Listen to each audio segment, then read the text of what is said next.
안녕하세요, 라뮤나입니다. 오늘은 서울 부동산에 대해서 한번 이야기를 해보고자 합니다. 지금 우리나라의 증시, 주식은 전부 박살이 나고 있는 이런 상황에 아이러니하게 서울 집값은 너무 많이 오르고 있는 상황입니다.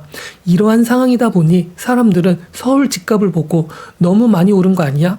라는 사람도 존재하고 있으며, 아니 아직 덜 올라서 더 오를 거야 라고 생각을 하고 계신 분들도 있을 것입니다. 이렇게 되어버리니 집을 사려고 하는 사람들은 조금 더 싸게 사고 싶은 것은 당연하기 때문에, 그래서 서울 집값은 언제 떨어지는 건데 생각을 하시는 분들도 있을 것입니다. 그래서 오늘 이러한 영상을 한번 준비해 봤습니다. 언제 서울 집값이 떨어질 것인지, 왜 어떻게 서울 집값은 하락을 한다면 왜 하락을 할 것인가에 대한 이야기입니다. 영상 시청하기 전 라뮤나 구독과 좋아요 꼭 부탁드리겠으며, 항상 좋은 영상으로 보답하고자 노력하고 있으니 앞으로도 많은 관심 부탁드리겠습니다. 그러면 바로 시작해 보도록 하겠습니다. 오늘 서울과 수도권 집값에 영향을 미치는 것은 무엇인지 자세하게 한번 말씀드려 보도록 하겠습니다. 서울에 집을 사려고 하는 사람들은 지금 서울 집값이 너무 많이 폭등을 하고 있어서 많이 속상해하고 있을 것입니다. 서울이라는 곳이 지역 특성상 어쩔 수 없이 이런 상황이 올 수밖에 없는 것 같습니다. 안 그래도 비싼 게 서울 집값이며 지금 사는 게 맞아? 아니 지금 너무 많이 올라서 조금 떨어질 것 같은데? 이런 고민을 하고 있는 사이에 집값은 더 올라버리는 게 바로 서울의 집값이니까 말이죠. 이렇게 되어버리니 2024년 6월부터 서울 집값은 결국 폭등을 해버렸고, 요즘은 이러한 폭등이 이어지고 있으니 아파트를 매수하고 싶어하는 사람들도 늘어나고 있는 것은 사실입니다. 이렇게 되어버리니 아파트의 시세의 주도권은 사고 싶어하는 사람이 아니라 팔려고 하는 사람에게 있게 되어버려, 팔려고 하는 사람들은 이 상황에서 가격을 더 올리려고 하면서 조건에 맞지 않으면 그냥 안 팔면 그만이야 라고 하면서 이러한 상황도 연출이 되고 있습니다. 이러한 상황에 있어서 구매를 하려고 하는 사람들보다 판매를 하려고 하는 사람들이 우위에 있는 이러한 이 시장에서는 집을 구매할 때 조심할 필요가 있습니다. 원래 집이라는 것, 부동산이라는 것, 부동산뿐만 아니라 모든 매수와 매도, 사고 팔고로 이루어진 시장에 있어서 살려고 하는 사람이 우위에 있어서야 하는 것이 이치입니다. 즉 팔려고 하는 사람들이 많고 살려고 하는 사람들이 적은 상황이 나와야 이게 기본적인 상황이고 이게 노멀입니다. 그렇기 때문에 구매자가 왕이 되는, 소비자가 왕이라는 이야기가 나오고 있는 것이기도 하죠. 그렇다면 이러한 것을 어떻게 우리는 알 수 있을까요? 감으로? 부동산을 돌아다니면서 임장을 통해서만 알 수 있을까요? 그렇지 않습니다. 우리는 이것을 KB에서 발표한 주택가격 심리지수를 통해서 알 수 있을 것입니다. 이 주택가격 심리지수는 매수세와 매도세의 그래프를 보면서 우리는 어떤 상황이 오면 매수를 해야 하는지 어느 정도 감을 잡을 수 있게 될 것입니다. 지금과 같은 경우에는 이례적으로 판매하려는 사람이 갑이 되는, 즉 매도자가 우위에 있는 시장에 있습니다. 이러한 상황이 계속되면 어떻게 될까요? 이러한 상황이 그러면 계속될까요? 그렇지 않을 것입니다. 언젠가는 매수자와 매도자가 우위가 비슷한 상황이 생기게 될 것입니다. 이렇게 매도자가 우위에 있는 상황에서 매수자가 우위에 있는 상황이 서로 만나게 되면, 역전을 하게 되어버린다면 이 교차점에서 아파트의 가격은 폭등을 하게 되어버립니다. 요즘 서울 집값의 분위기는 매도자는 줄어들고 있는데 매수자는 줄을 서고 있기 때문에, 그러면 당연히 매도자는 호가를 잃어버리게 되는 게 지금의 서울 집값의 현 상황일 것입니다. 그것을 이해할 필요가 있습니다. 하지만 우리가 이것을 이해하려고 했다고 한들 집값이 폭등을 하기 이전으로 돌아간다고 해도 우리는 같은 사람들은 집을 매수하기가 정말 어려울 것입니다.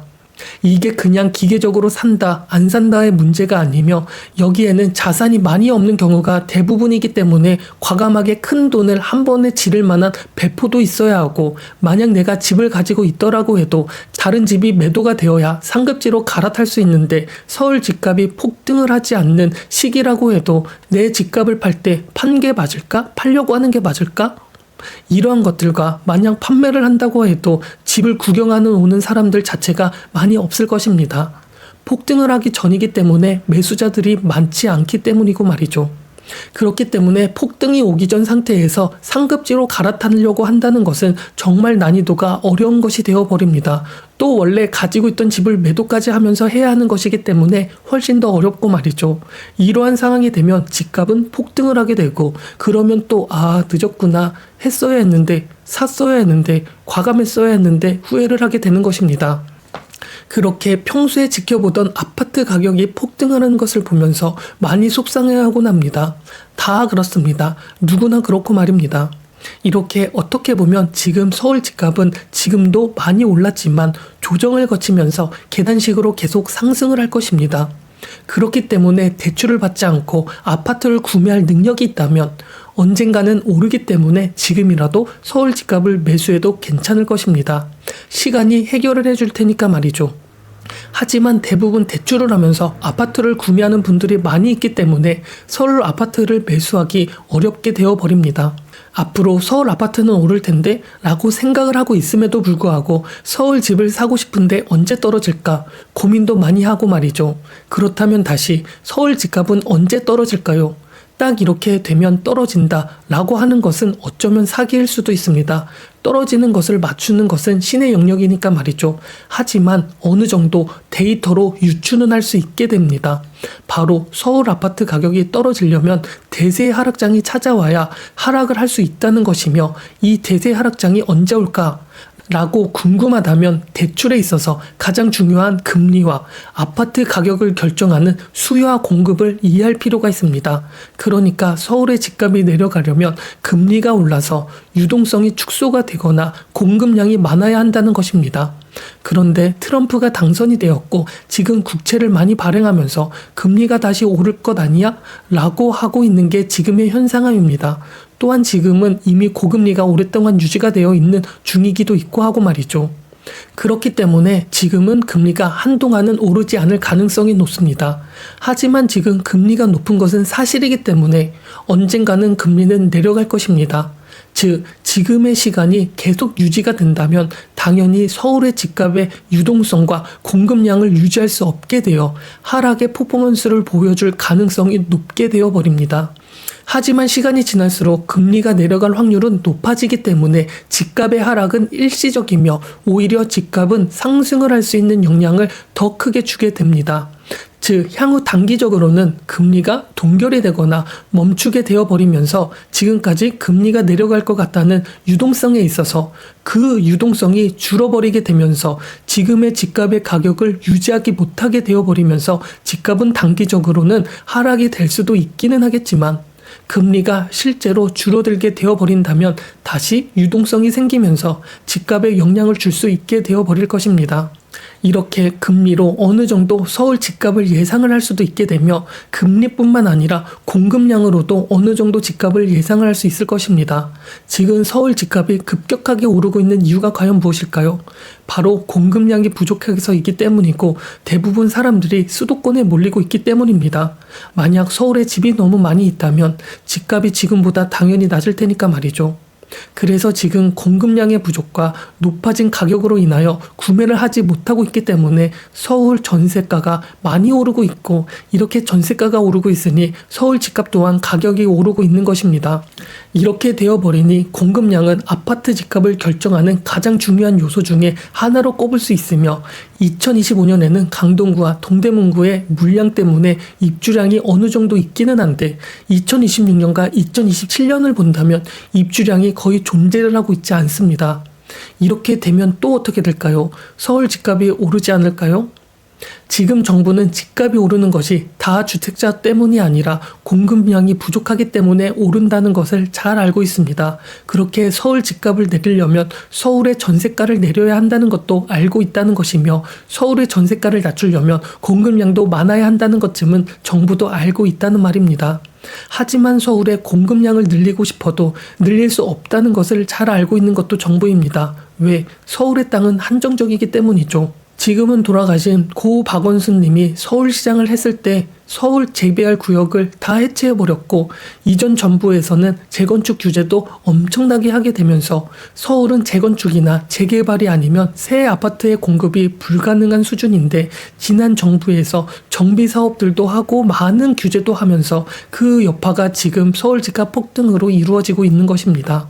그런데 재건축이나 재개발 같은 정비사업 같은 경우 중앙정부의 관할이 아니라 지자체의 관할이기 때문에 중앙정부가 서울의 각 구청에게 인허가를 빨리 내주라고 압박을 하고 있는 상황이기도 합니다.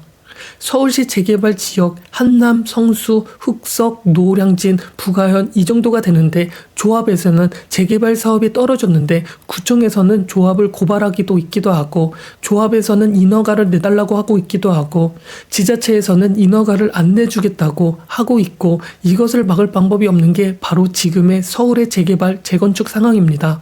이렇게 지금 서울 재개발, 재건축이 가능한 모든 구역들이 지자체가 감내나라, 배내나라 하면서 지자체와 조합들과 싸우고 있고 이러한 상황도 모자라 서울시와 서울시 교육청끼리 싸우고 있고 아주 난리에 있습니다. 그렇게 되어버리니 서울에 새 아파트를 공급할 방법이 더 줄어들게 되어버리게 되면서 서울의 집값은 계속 오르고 전세가도 계속 오르고 있습니다.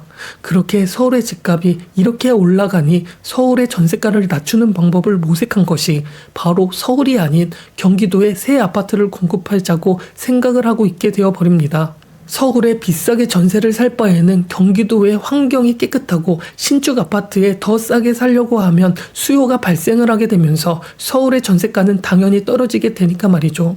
하지만 이 상황이 온다면 서울 전세가가 내려갈 정도가 된다면 아마 경기도 전세가는 초토화가 될 것입니다.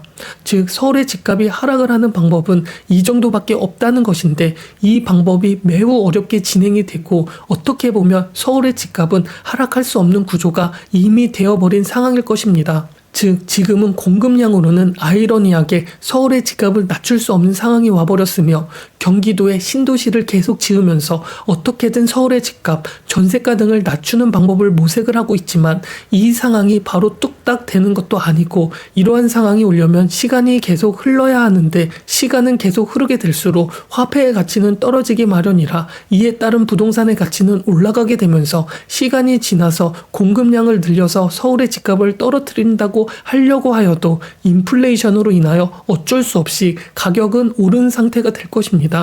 이렇기 때문에 서울 집값은 단기적인 이슈, 금리 이슈, 유동성 이슈만 있다고 볼 수 있게 되어버리는 것이죠. 즉 금리라는 것도 어떻게 보면 우리나라만 금리를 내릴 수 있을까? 미국이나 다른 나라는 내리지 않는데 이렇기 때문에 우리나라 부동산의 가격을 단기적인 상황을 맞추기 위해서는 우리나라뿐만 아니라 미국 동향도 알 수 있게 되어야 하는 것이고 미국 경제나 미국뿐만 아니라 중국, 유럽 등 전 세계적으로 거시적인 경제 상황도 알아야지 서울 집값, 서울 아파트를 그나마 하락이 올 것인지를 맞출 수 있게 되면서 그 시기에 구매를 할 수 있게 되기도 하는 것입니다.